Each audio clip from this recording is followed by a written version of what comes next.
Good afternoon. I'm Ann Aylward, Director of USDOT's Volpe National Transportation Systems Center, and I'd like to welcome you to the fifth program of our Project Delivery Center of Excellence, which is an 8-part thought series on delivering the benefits of the bipartisan infrastructure law. I'd like to thank you for joining us today, and I hope many of you had the opportunity to hear Stephanie Wiggins of LA Metro and Emanuela Myrtle of SEPTA speak at our last session, focusing on embedding equity in project delivery. Equity has been a theme across our series and is also an important component of today's discussion, which will be related to the National Environmental Policy Act, or NEPA. Enacted by Congress in 1969, NEPA is a cornerstone of our nation's efforts to protect the environment and engage the public in government decision-making. It was enacted to improve federal decision-making by ensuring high-quality information about the environmental effects of proposed actions and reasonable alternatives that can be made available to decision makers and the public before action is taken. This afternoon, we'll be hearing from 4 experts on using NEPA to define and shape better projects. I'm pleased to thank the leaders who have joined us to share their perspectives. Nancy Daubenberger from Minnesota, where she is the Transportation Commissioner, Cami Horn, the Senior Vice President of Development and Planning for VIA Metropolitan Transit in San Antonio, Texas, Emily Biondi, who's the Associate Administrator for Planning, Environment, and Realty at the Federal Highway Administration, and Megan Bloom, the Director of the Office of Environmental Programs in the Federal Transit Administration. Today, we're going to do it a little differently from prior sessions. We're going to have 2 question and answer periods. The first after the first 2 speakers, and then the second following the 3rd and 4th speakers. So please type your questions in the Q&A box, and we'll get to as many of them as we can. So now I'm pleased to introduce our first 2 speakers for a discussion related to public transit, NEPA, and project delivery. In San Antonio, Cami Horn leads multiple VIA Metropolitan Transit departments with teams covering a range of responsibilities from operational scheduling and planning to strategic planning, capital project engineering and development. And at FTA, Megan Bloom is responsible for environmental policy development and streamlining efforts. So Megan, take it away. Great. Thank you, Anne. It's a pleasure to be here today to discuss one of my favorite topics, NEPA, or the National Environmental Policy Act, which helps us get to better decisions. Next. All right, so let's get into the positives. NEPA is a planning tool that improves our decision-making processes. It can be challenging based on any number of reasons, but we can make NEPA work for us and our project work. What's great about NEPA is that it sets the standard. What do we need to do? Outside of the requirements, we do have a lot of flexibility. Now, for a project to stick to an efficient schedule, you might need to be a little smarter or strategic about what those extras look like. So keep in mind, what's going to get you the best results or have the biggest impact. When we drafted our FTA environmental SOPs, we really focused on, identifying what's required versus what is nice to have or what's a flexibility. So I recommend checking those resources to help guide you through the process. But another great aspect of NEPA is that it encourages us to get different perspectives, as shown on this cartoon on the screen. When we get those different perspectives, then it gives us, the project team, a more complete picture of the project and how others see the project, how they see themselves being affected by the project. And that can be from the public perspective or any of our agency stakeholder partners. The key to NEPA being a success, in my opinion, is really setting the stage as well as you can at the beginning of the project. FTA is your partner, so please come to us when you have a project well enough defined that we can then provide input to you on whether the project is ready for NEPA review and what that review might entail, or whether the project could benefit from additional planning or scoping activities. So one tool that can be used to set that stage is an annotated outline. Next. Annotated outlines are great tools that we recommend for environmental assessment and environmental impact statements at FTA, and they're basically a beefed up outline. They're completed early in the environmental review process, and they help project teams think through the document requirements, the timing for certain sections when you need certain information, how best to convey the information to the public, such as identifying where you want to use graphics or tables or some other visual tool, especially if you're working on a tight budget. And you might need to be, again, strategic about where you're spending your monies. So where are you going to get the best bang for your buck, with your document development funding? As part of the annotated outline development process, the team can include feedback received during scoping, possibly removing the need for a standalone scoping document. And you can prioritize resource areas based on stakeholder feedback, including identifying or documenting the areas that you don't need to spend a lot of time on. They don't need much detail.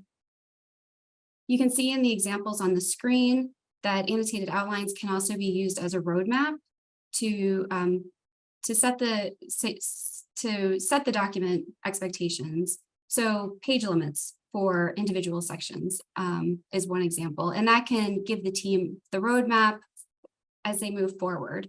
And as you're going through the process of completing your annotated outline, you're going to find that you're having discussions early about how you want the document to look, what you want to study, where we need to focus our attention, and how it's going to look as it comes together in the document. And that really helps identify and reach agreement early on the overall scope of the environmental review. Once the team agrees on how the document will be structured, what information is going to be shared, how it will be organized, what graphics or tables might be used, the project team now has a playbook they can refer to throughout the environmental review because the expectations have been set and agreed to by all of the project team members. And that means less back and forth with FTA, especially for like minor issues, and means that when you do reach out to FTA, you can have more structured or more substantive discussions. This probably seems very simplistic to most people calling in today, especially if you are a longtime NEPA practitioner, but I really think that sometimes going back to the basics is the way to go. It's the best way to move forward.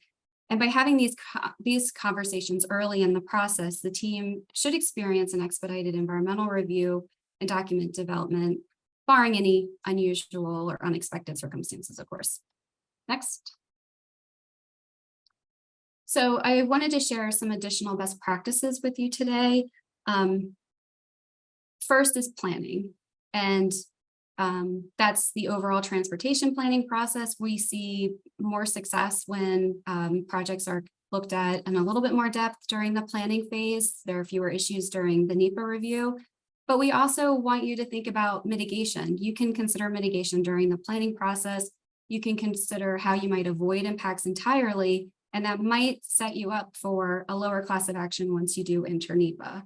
So definitely that's something to take advantage of or at least look into. We also recommend a bottom-up approach to determine the class of action. Don't automatically assume you need to jump to an EA or an EIS. When we created our categorical exclusions, we drafted them with a lot of flexibility in mind, and we recommend checking our categorical exclusion list first to see if your project might qualify. We also recommend employing early and well-defined scoping to focus environmental reviews on appropriate issues to go along with what I mentioned on the last slide, talking about annotated outlines. If we can quickly rule out certain resources after your initial screening and then focus on the issues of significance, your document's going to be in better shape and more likely to meet the page limits that we currently have in statute and regulation. I just talked about annotated outlines and how they can be the framework for your document.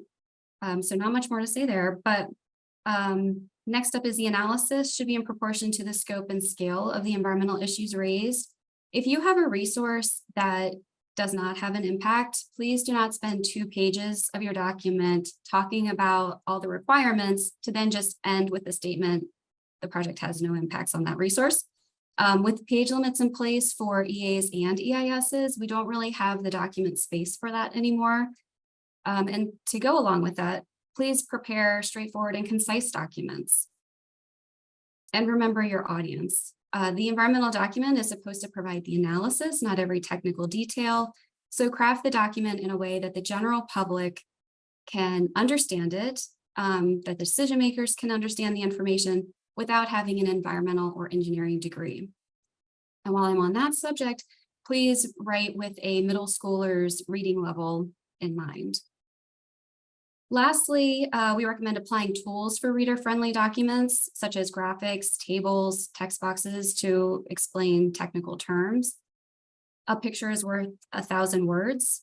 So sometimes it is better to use a graphic that can synthesize information that would normally take, a few pages to convey. And on that note, if you do use a graphic to show that comparison of information, to synthesize information, please do not then use text to convey the same information. We use the graphics to save time, and then and they should be replacing the text so that the text is then used to come to the conclusion statement of what you're presenting via the visual medium. And just a general request to remember that ultimately NEPA documents are for the public and decision makers, and so we should be doing our best to make them readable and to tell a story. Next.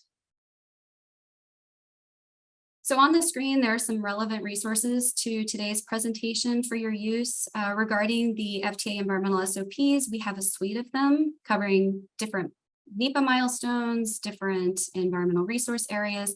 So please refer to them for your NEPA and environmental requirement needs. Next.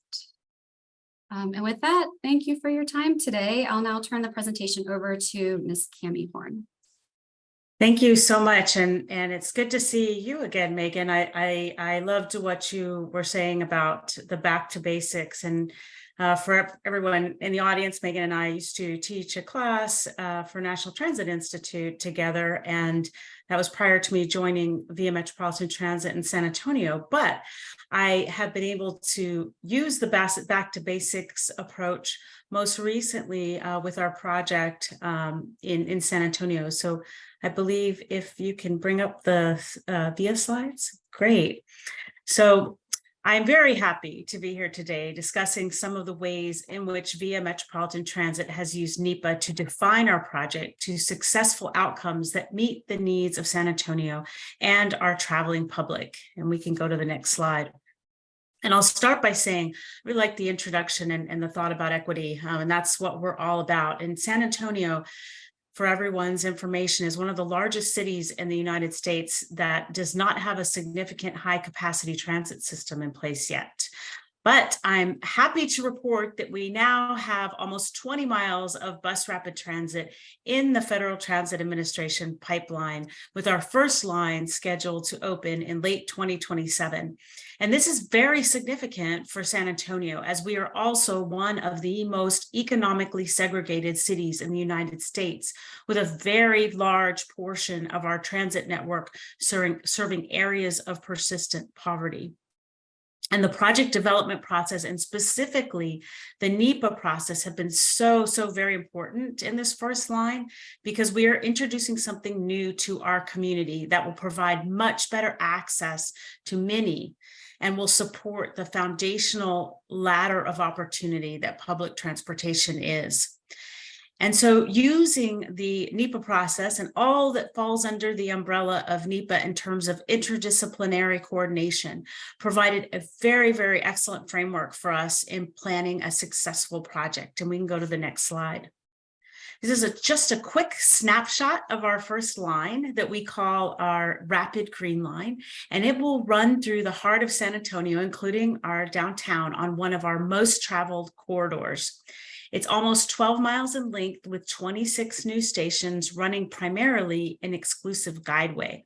And if you would like to see more about this and other projects at our agency, please visit www.keepsamoving.com, and you can see lots more, especially on the project that I'm going to be discussing today. And so we can go to the next slide. So on to the lessons and how we use NEPA to shape our project. So I'm going to go back to something that Megan said and reference our early and ongoing coordination with FTA. both of the fantastic teams at headquarters as well as Region 6. And it was particularly important for us to listen and learn as FTA shared with us some of the lessons from other bus rapid transit projects that were recently done or in the process as we were working as well. And so those also included, places where it was introduced to cities like ours, like Indianapolis and Albuquerque, where bus rapid transit and really rapid transit was a new concept. And so FTA continues to connect us with peers to learn and share information, and they support this through peer-to-peer coordination and many workshop opportunities that are provided to project sponsors in the new and small starts grant pipeline. So FTA strongly encouraged us to get out with as much information as possible early in the process and find creative ways to share information even during COVID. And I'll get to that on our next slide. So early in the process, we also discussed the level of NEPA documentation that would be required from FTA, and FTA made an early determination that we would proceed with a categorical exclusion. And so Megan discussed the annotated outline. I highly recommend that. It provides a fantastic way to keep the list in front of your team. So it's really a practical way to just have a list there to see what are the NEPA inputs, what might need early focus, where you might uncover red flags, and what areas also, and very importantly, might need additional agency coordination.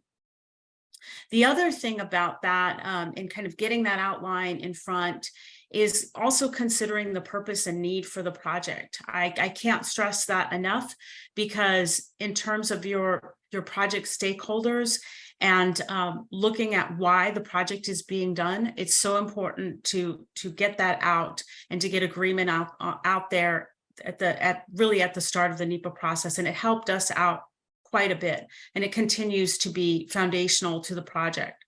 So this very early deep dive into anything and everything that we might expect that could affect schedule and outcome of the project included Section 4F and Section 106. And actually those turned out to be the regulatory processes that required the most lead time. So it was good to know in advance. And so how did the techniques help us shape a better project? So early coordination and identification provided us the information to incorporate design elements really early. And we weren't rushed by the project schedule trying to add changes to a design that was already, baked, so to speak. So we truly had a process that allowed for input and consideration and then output. And those inputs, not only to the design, but also to, our cost estimates, were really, really important. So we can be very realistic with what the project might look like. So we can go to the next slide. So this might be information that you've seen before, but in terms of early and deliberate coordination, it is really important. And in the previous slide, I mentioned that we were able to incorporate information into the project and make changes. So when I use that term deliberate, I really mean it, because we were deliberate in asking questions from the public and also our other stakeholders in terms of, what are your concerns? What are you seeing? Realistically, how is this project going to impact you?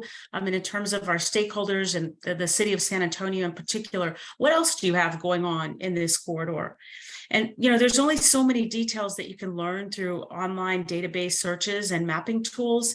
So that was very critical. And some considerations really only come through one-on-one outreach. And I think it's just much better to learn early rather than later about concerns and things that might require mitigation, because these designs and costs can be put into that plan early on. So I also wanted to focus on some of the creative tools that we used during COVID. One of these was our teletown hall messaging, and we did these teletown hall presentations, and we conducted panel presentations, and you could access those through our website as well as Facebook Live and other outlets to really get the message across to people. And that was important during COVID, and it continues to be a really great tool for us in terms of messaging for this project and other aspects of VIA and other things that we're doing. So we also really used the website as a great tool for people to learn about the project. And we have so much information uploaded there, including our design role plots that allow people to see very, very specific details of our project.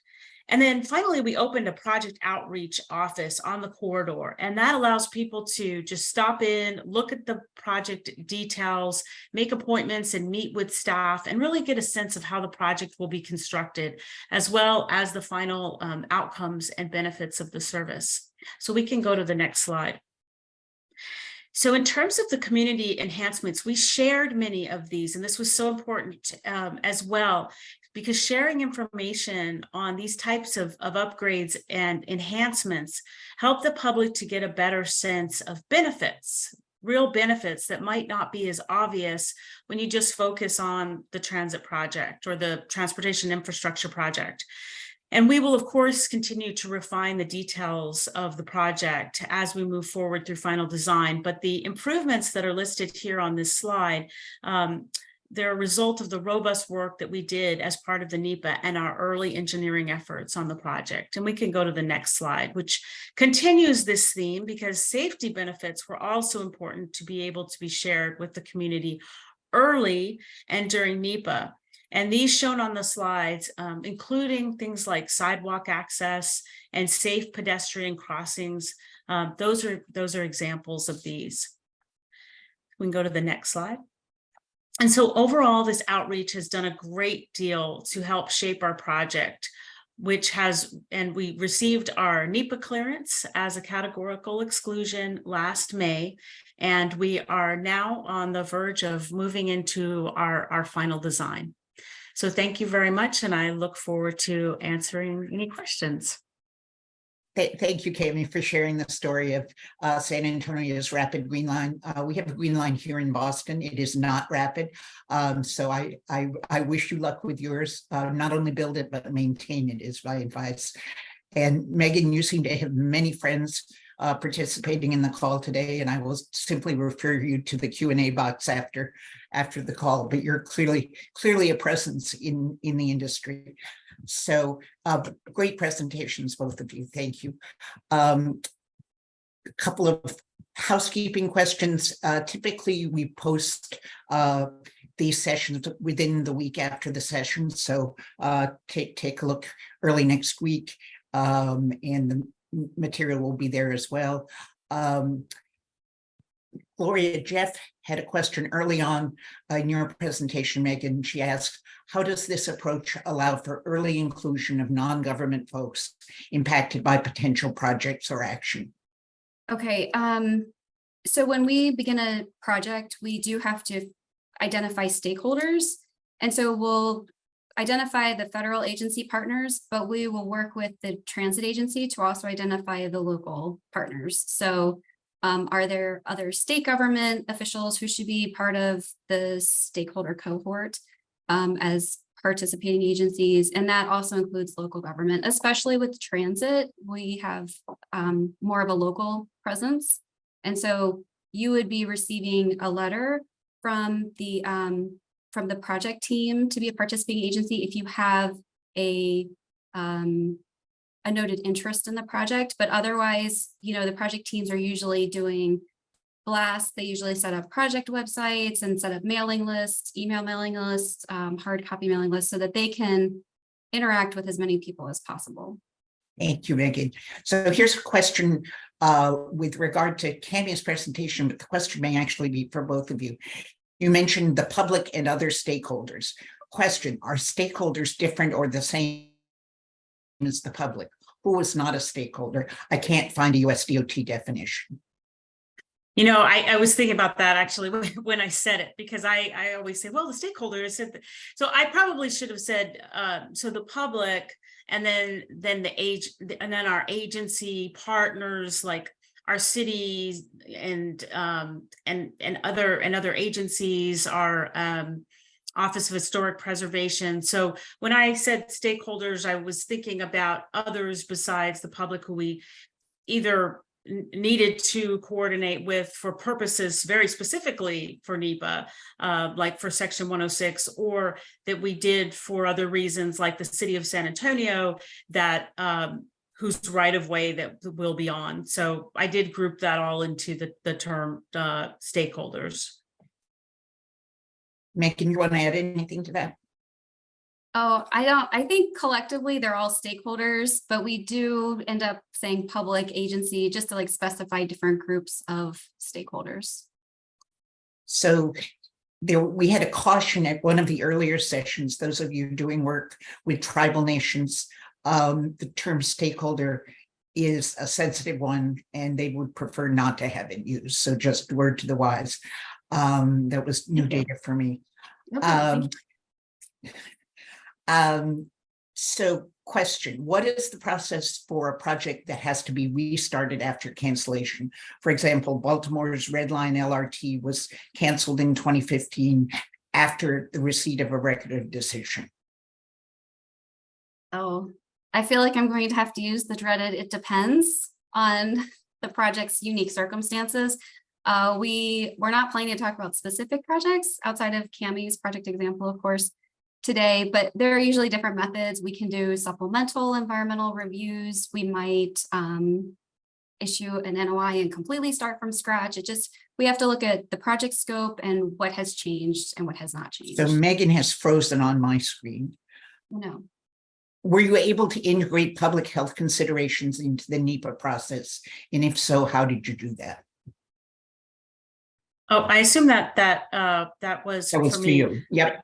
Specifically, we didn't categorize that. So, but I would say, you know, in general, we look at public transportation and the access, you know, as a benefit overall, but we didn't specifically categorize the public health considerations. Okay. And Nicholas Carbo is suggesting that sun protection, given the climate in Texas, in the way of green space and tree cover, would be good to add to the project. So just passing that out along. Absolutely. And I will add that we do look at that, and we are looking at that on our rapid corridors in terms of our station design and our shading. So thank you for that comment. So Megan, comment, you encourage early scoping, which we have found to be a good practice as well. Does early scoping start the NEPA 2-year clock now expected for completion of environmental review? No. So you can, early scoping is prior to scoping with an S. So for like for an environmental impact statement, the clock officially starts with notice of intent.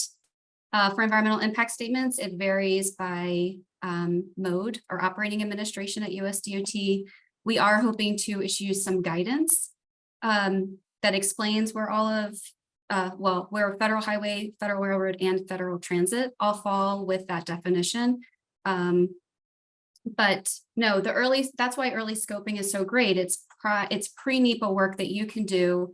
You document the process, and then you can apply those decisions into your NEPA process to hopefully move it along a little bit faster. Terrific. Well, there are a number more questions, but just to give the second panel their share of time, let's move on to our next two speakers. Thank you very much, Cam and Megan, and please hang on, and we can come back at the end. We'll now move to the second segment of today's program and shift our focus to highway projects. In Minnesota, Nancy Daubenberger leads the state DOT, where she oversees all modes of on the development, implementation, and coordination of the department's transportation policies, plans, and programs. And at FHWA, Emily Biondi provides leadership to the agency's comprehensive planning and environmental program. Emily, you're up first. Great, thank you. Well, thank you for having me join this panel today and to talk about how Federal Highway encourages states to use the NEPA process to develop better transportation projects. Next slide. So Megan hit some of the high points of NEPA in her presentation. I'm going to go into a little bit more about how Federal Highway views NEPA. We typically use the term that NEPA is an umbrella law because it encourages agencies to incorporate other environmental and historic preservation requirements into one analysis for a streamlined decision-making process. Laws under this umbrella are things such as Section 4F, Endangered Species Act, all the executive orders that may affect a project and guide decision-making. NEPA is a process for achieving compliance with these and other requirements, leading to better projects that are in the best overall public interest. The NEPA process needs to be open and collaborative, extensive and meaningful public involvement, helps result in a better project for the community, both those benefiting and being impacted by a particular project. Federal Highway Administration has long been a leader in improving the environmental review and permitting process. The changes to our statutory provisions in the bipartisan infrastructure law, the funding that we received through the Inflation Reduction Act to facilitate the development and review of documents for the environmental review process, the changes to the National Environmental Policy Act, NEPA, and the Fiscal Responsibility Act, and the proposed revisions to the Council on Environmental Quality's regulations all offer even more opportunities to improve the environmental review and permitting process that will advance surface transportation infrastructure and recognize benefits sooner. So there's a lot more to come. But what I'm going to talk about are some projects that really help to make the process better. Next slide. So this first project is, and I'm going to spend the rest of my slides talking about projects and some of the great work that's being done out in the states. The first project is the South Carolina Interstate 526 Low Country Corridor West project in North Charleston. This is a capacity-aiding project to relieve traffic congestion and improve travel for area residents traveling to jobs and other opportunities in downtown Charleston and surrounding communities, as well as other major cities in South Carolina. The selected alternative, this was an environmental impact statement. We have reached a record of decision, but the selected alternative proposes to widen Interstate 526 to 8 lanes. The project would also reconfigure a couple of interchanges to add directional ramps to increase capacity, add a collector distributor facility to the interstate, and expand the existing collector distributor facility on Interstate 26 to further improve operations. And the project makes other operational improvements at some of the interchanges, not resulting in major reconfigurations. The reason why I am highlighting this project is because South Carolina Department of Transportation did extensive public outreach that resulted in a very robust mitigation plan. Through extensive public outreach and engagement beginning prior to the issuance of the notice of intent, so before they even started NEPA, the South Carolina DOT project team listened to potential impacted community members. They did this through public meetings, door-to-door canvassing, phone calls, and other public outreach methods. They opened a community office in 2019, so very early in the project, close proximity to the actually potentially impacted communities, so residents could meet with the project team and connect with specialists such as those related to right-of-way relocation experts. So they didn't have to go out of their way to get information about the project and to find resources. Also, a community advisory council was formed in 2019 as a resident-led group to facilitate meaningful discussion and engagement between residents and the Department of Transportation. South Carolina DOT also adapted its public outreach process throughout the NEPA process to address gaps by canvassing neighborhoods that had fewer engagements, using yard signs and mailers with specific calls to action, creating opportunities for community drop-ins, and using pop-up meetings at festivals and other community events. The DOT undertook targeted outreach directed towards underrepresented and disadvantaged communities that have historically left out of transportation decisions and may have been affected by the initial construction of Interstate 526 and Interstate 26 in the mid to late 20th century. South Carolina DOT successfully engaged many members of the community to inform its environmental justice community mitigation plan.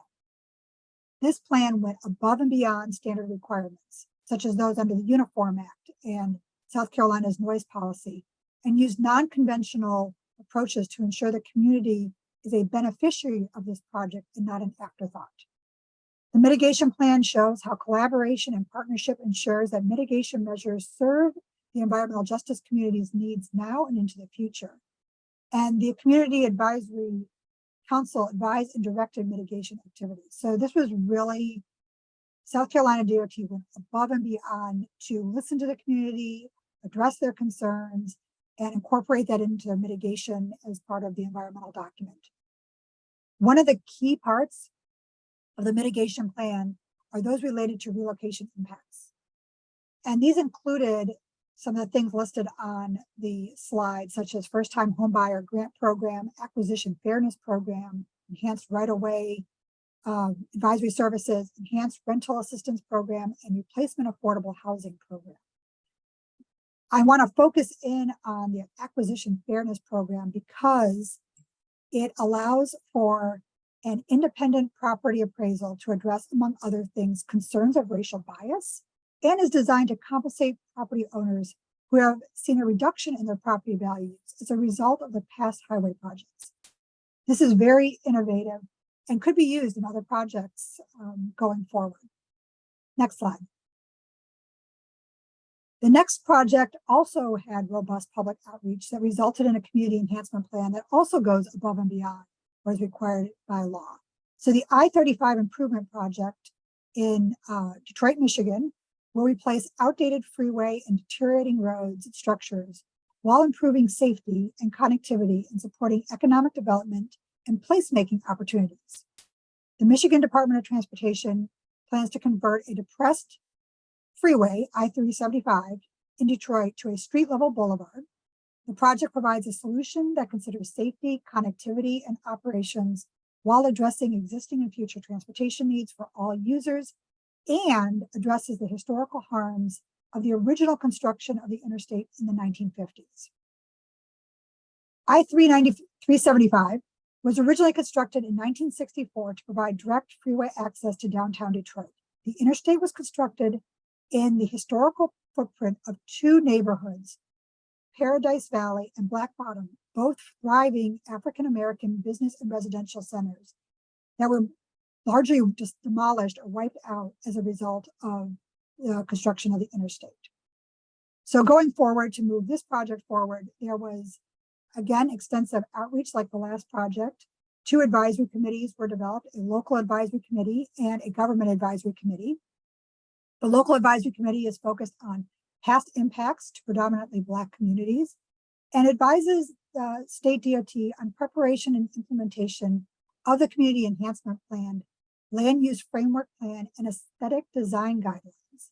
The local advisory committee will be tasked with providing meaningful input and ideas on final design elements, as well as ways to repurpose or leverage excess real property remaining after the project construction. So as a result of this project, there will be extra property that was originally part of the interstate.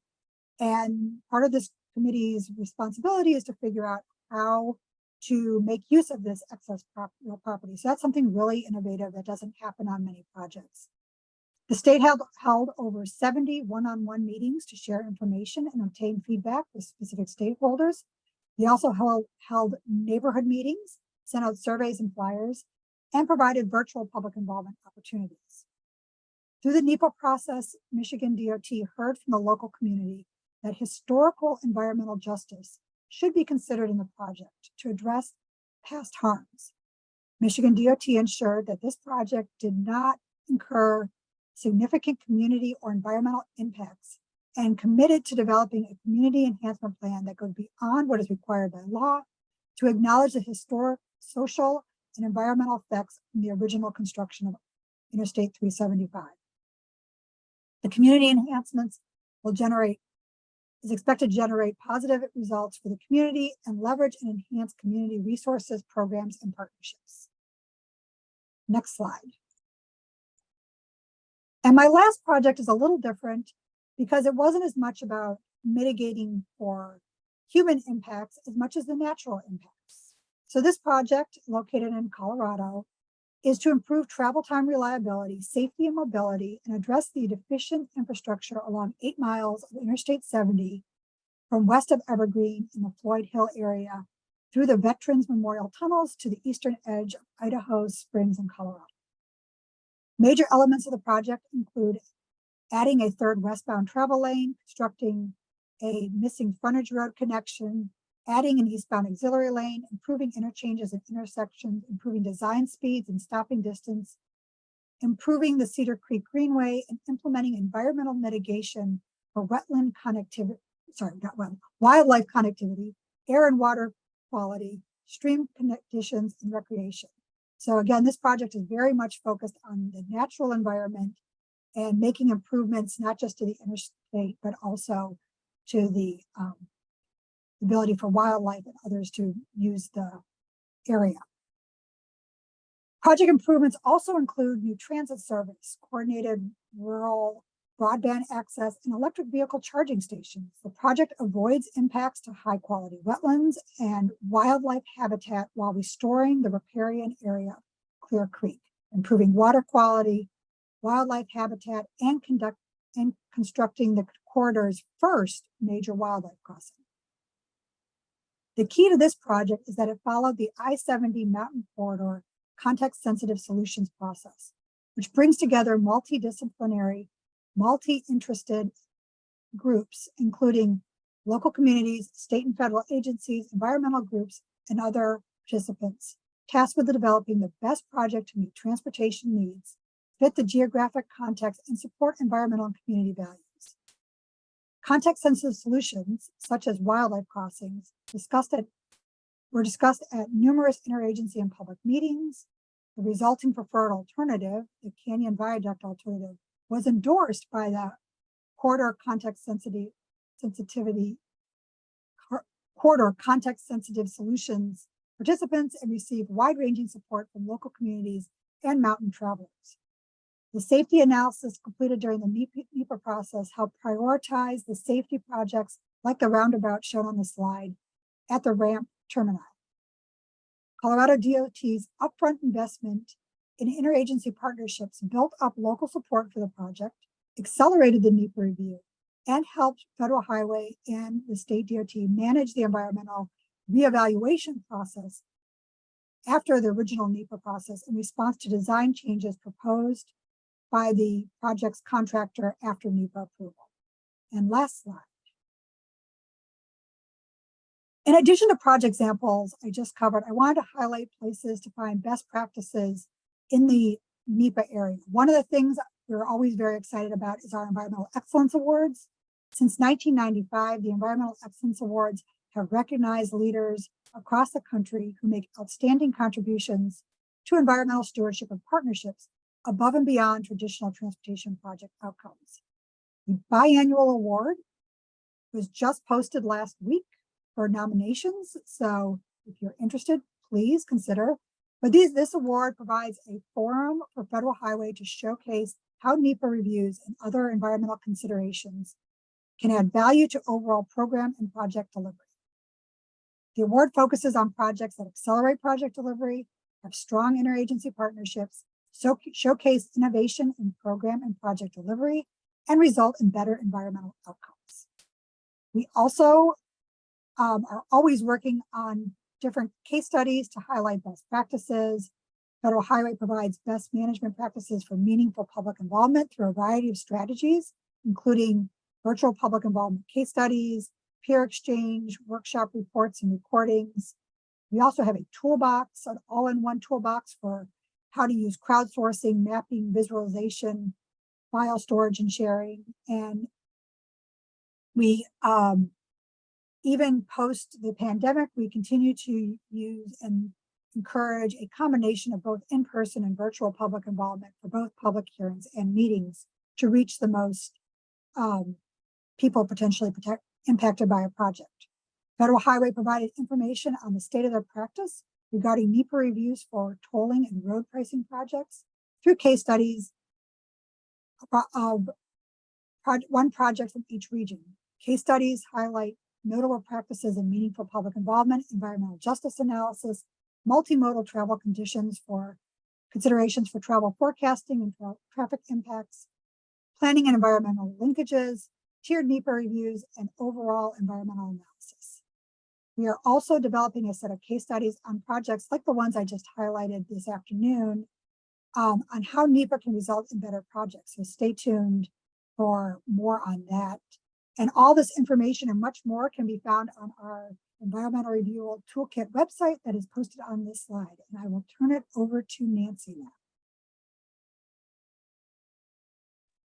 All right, well, thank you, Emily, and thank you all for the honor of being part of this panel today, along with my esteemed co-presenter colleagues. I'm Nancy Dobbenberger with the Minnesota Department of Transportation, here to share some of our thoughts on NEPA and spotlight a few Minnesota project examples.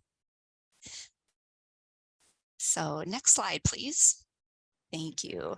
All right, the National Environmental Policy Act, or NEPA, regulations direct federal agencies when planning projects or issuing permits to conduct environmental reviews to consider the potential impacts on both the natural and human environment. And NEPA ensures agencies consider the significant environmental consequences of their proposed actions and inform the public about the decision making. So a key part of NEPA regulations encourage public and agency coordination in the decision-making process. Environmental information, assessment of reasonable alternatives, and potential impacts must be made available to the public officials and citizens before decisions are made. So early and continued engagement with citizens, public officials, and others at key milestones help to define the problems, gather information, develop alternatives, and establish evaluation criteria, and assess design alternatives as part of the decision-making process. And this, of course, can help to reduce possible rework, reduce risk to project and cost, project costs and schedule, and design in construction, but also affects public trust. So it's not about better environmental documents or processes, but better engagement and decision-making in the project development process. So I will now illustrate some project examples where I think things have gone well or are going well, and allowing for the development of some best practices for future success on projects, and how we're working to ensure community members have a meaningful voice and share in the power of transportation decisions. So next slide, please. Great. So first, our Rethinking I-94 project in Minneapolis and St. Paul. That is it's an environmental impact statement along a 7.5-mile stretch of Interstate 94 between the downtowns of Minneapolis and St. Paul. And the area is economically and ethnically diverse, with over 30% of households living in poverty and nearly 20% of households speaking a primary language other than English. Rethinking I-94 is a long-term effort to engage with those who live, work, and play along the corridor between Minneapolis and St. Paul. We're undertaking this process to understand community members' needs and their hopes, so our work builds and sustains healthy communities. MnDOT's primary responsibility is to preserve our infrastructure with the goal of enhancing mobility, safety, and interconnectivity. Let's go to the next slide, please. Okay, well, we recognize the actions of the then Minnesota Highway Department, now MnDOT, that were taken 60 years ago and devastated communities. So MnDOT and our partners are today prioritizing the well-being of people. Construction of Interstate 94 in the 1960s destroyed homes and businesses and disconnected neighborhoods, and those most effective were predominantly lower income, minority, or immigrant communities. And this led to a pattern of community distrust with the then Minnesota Highway Department. So next slide, please. And now MnDOT is committed to doing better. In 2015, MnDOT participated in a healing ceremony and apologized to St. Paul's Rondo community, a predominantly African-American community that was thriving before the freeway's construction. Our work over the last several years is focused on understanding the communities in these neighborhoods, especially people of color and Indigenous people.